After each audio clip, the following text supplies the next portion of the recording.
You're fully prepared, complete documents, ready for deployment. Then suddenly, at the airport, your baggage is overweight.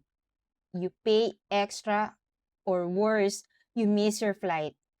So today, let's talk about baggage limits for seafarers and how to avoid that situation.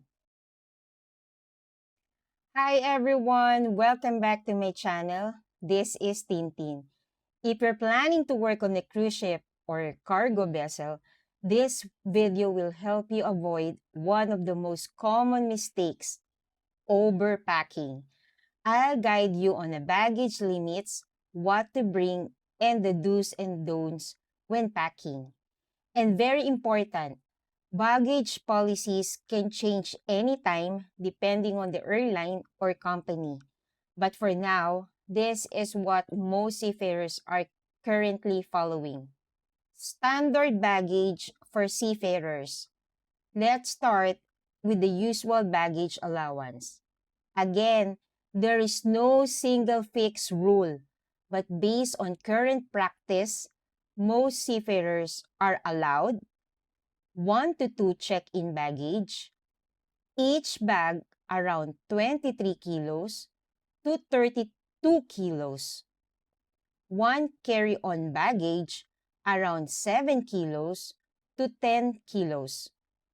For many first-time seafarers, 2 check-in luggage at 23 kilos each is the most common setup. Some companies may give higher allowance, especially for long contracts. But don't assume.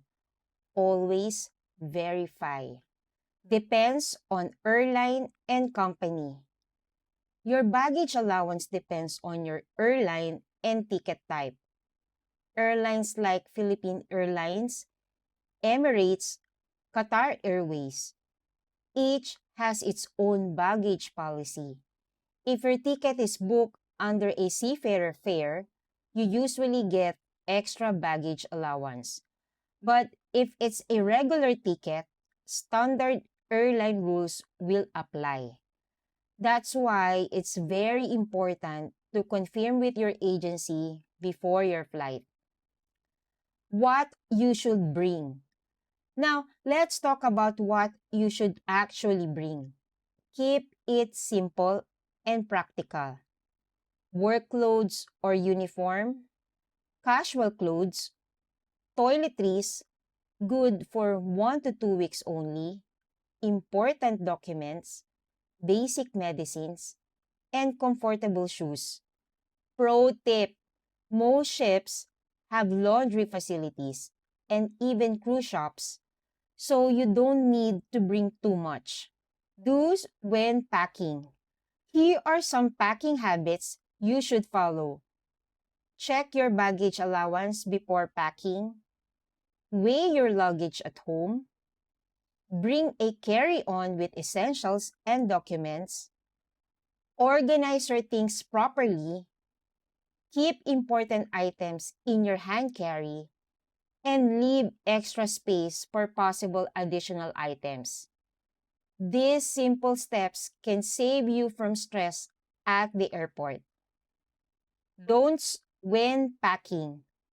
Now, let's talk about what you should avoid. Don't overpack. You won't use everything on board.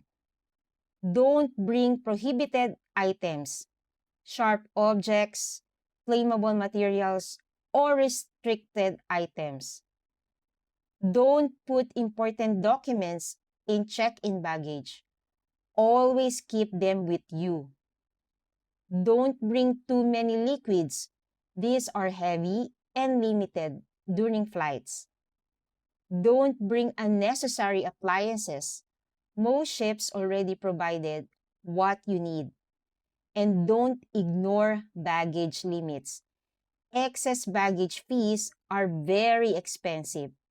One mistake here can cost you money or delay your deployment. Overweight fees. If your baggage exceeds the allowed weight, you may pay thousands in extra fees. In some cases, You'll even be asked to remove items at the airport. So always double check your baggage weight.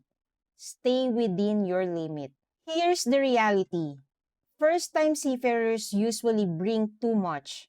But once you're on board, you realize you only use half of what you pack. So remember this, pack smart, not heavy. So that's your updated guide on baggage and luggage limits for seafarers. Again, policies can change anytime. But for now, these are the common guidelines being followed. Always double check with your airline and your agency before your flight. If this helped you, don't forget to like, share, and subscribe for more seafarer tips. See you in the next video and safe journey on your seafaring career.